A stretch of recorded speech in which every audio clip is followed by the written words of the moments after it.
Next to me is the facelift Porsche Macan.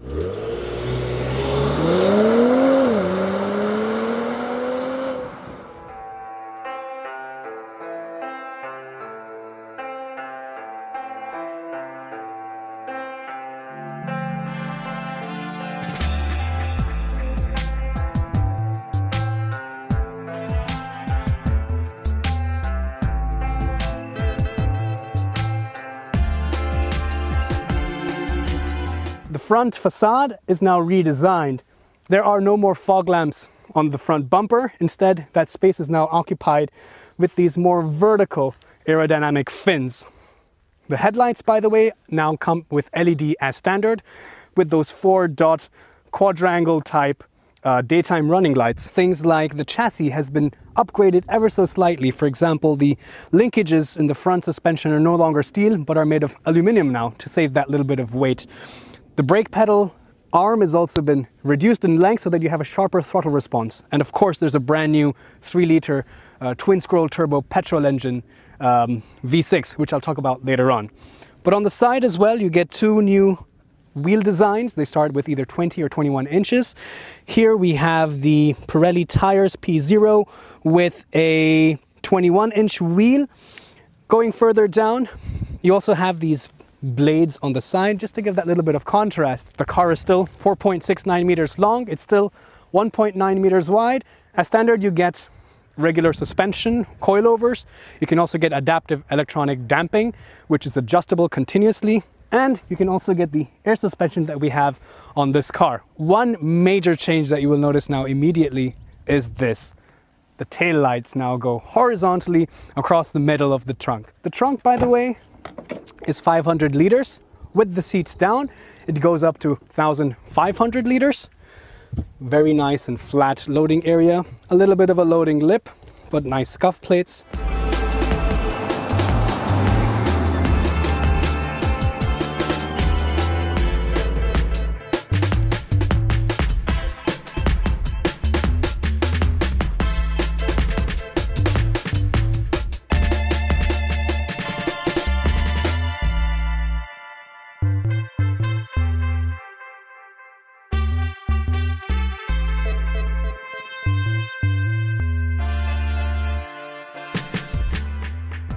The Macan now comes with the optional GT steering wheel straight out of the 911, so it does feel like a sports car and not really a sports crossover. I also like how Porsche always retains the classic driver-focused sporty instrument cluster, so you still have an analog tachometer in the middle and an analog speedometer on the left. Of course, they have digital readouts, and the right section is the only one which is reserved for a full digital display. There's a new 10.9-inch touchscreen. This is optional. There's a smaller one which comes as standard. And because it's up here, now the AC vents have been pushed down here. So a little bit new design as well. Optionally, you also get the ionizer, which makes the which filters the air really well on the inside. And I think that's something cool to have. It has an anti-allergen filter and coating as well. I also like the responsiveness of the touchscreen. Really cool. You can see here we're in Mallorca, beautiful island.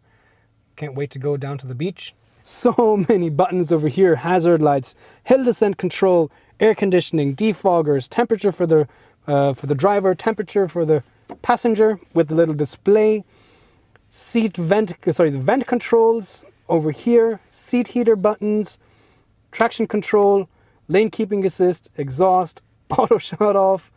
With the air suspension, you also get buttons like this to lower the car. You also have the sports suspension set up, so you can, irrespective of the driving mode that you're in, you can always change this suspension. And an off-road mode, which will lift the car, deactivate the engine auto shut-off, and maintain the first gear, for example, for a longer time to ensure that you have good tractability.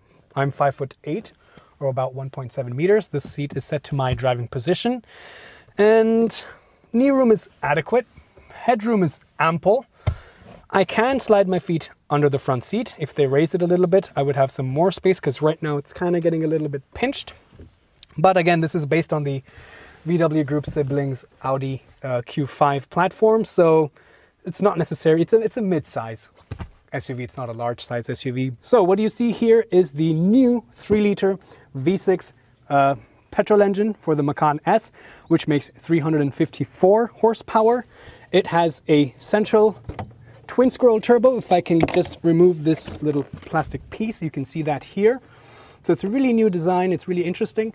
Kind of what the AMG biturbo, inside biturbo engine kind of does. So you see this is the turbocharger here. It's a twin scroll turbo. You can't really make that out by looking at it. But what you can make out by looking is that the headers of the cylinder banks also has the exhaust manifold built in. So what that means is, first of all, the turbocharger is within the V of the engine. The distance that the exhaust gases have to travel to the turbocharger is very narrow. And because the exhaust manifold is built into the header, it also means that the cooling system can be built in and integrated. So you have cold, dense, high pressure exhaust gases traveling a short distance to a twin scroll turbo. What does that all mean? That means that you get great responses at low RPMs and high RPMs. Apart from this, there is also a reworked 2-liter petrol engine for the regular standard Macan. This makes 245 horsepower in Germany, actually, because in Europe it needs to have the particulate filter. Outside, where that's not a requirement, it makes a little bit more horsepower, 252 actually. There's also going to be a Macan Turbo, which has I think around 440 horsepower. This comes mated with the Porsche dual clutch transmission, the PDK. It goes through also a all-wheel drive system. Let's talk a little bit about that. It's called the Porsche Traction Management, but you can also get it with the Plus variant. You get it with a torque vectoring electromechanical differential. The 4-wheel drive is actuated by a multi-plate clutch. So as the power goes through the dual clutch transmission, through the transmission gears, there's a linkage which drops down with the multi-plate clutch, which goes back forward to the front axle. This clutch can engage and disengage, and that way it can vary torque to the front axle if needed.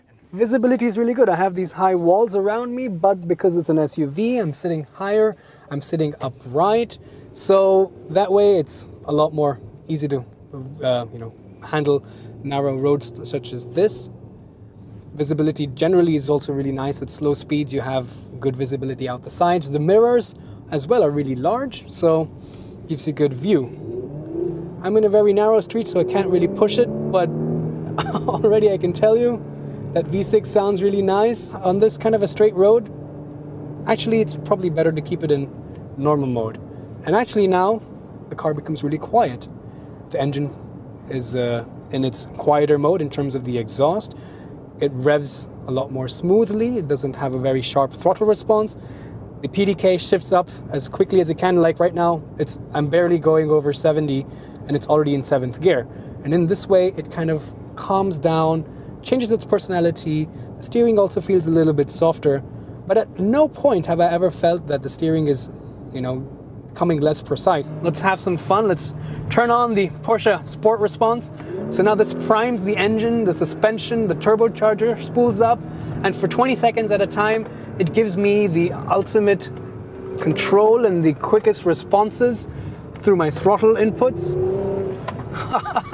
It can get a bit hairy, but wow. Steering is impeccable. It's amazing.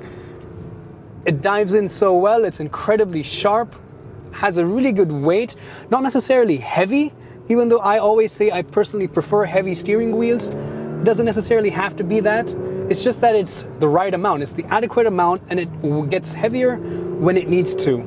The seats are also doing a great job of holding me in place. We saw how many different settings there are in terms of side bolstering for the base, for the rear and such.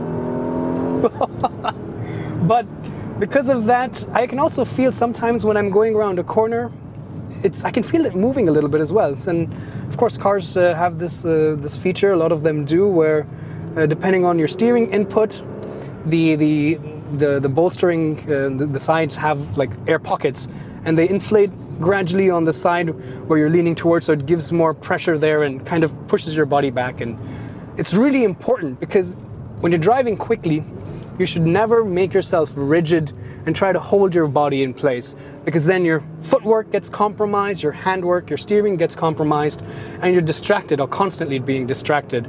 No. So you should be sitting completely relaxed and the seat should hold you in place. And this does a great job at that.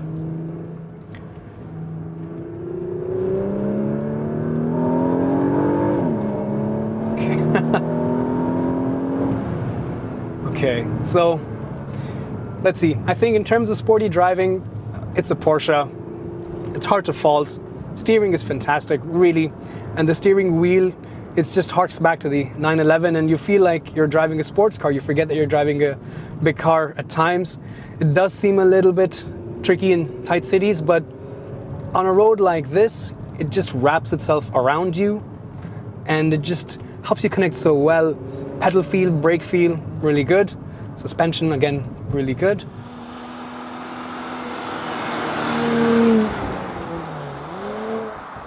So let's summarize today's episode of the Porsche Macan. The Macan is now available for booking and the Macan S will be shortly. The prices start at around 60,000 euros for the standard model and can go up to about 84,000 euros starting for the turbo. So the Macan S will be somewhere around that number as well. But there's so many options like the adaptive LED for cornering, the air suspension, things like that will make this car a little bit almost close to 100, I would say, depending on the model. But overall, I really liked it. I think there's a lot of new technology now, for example, the assistance systems, and the chassis has been updated. Of course, the engine is also really technologically advanced with the inner V twin scroll turbo. It does things like coasting and auto start and auto shut off at traffic lights. By the way, we were getting about 12 liters for 100 kilometers, which is a bit too much, but I didn't really report this because we did not have a really good, a balanced driving time today to really get a realistic number. I would propose that it would be around 9 to 10, which I think is okay.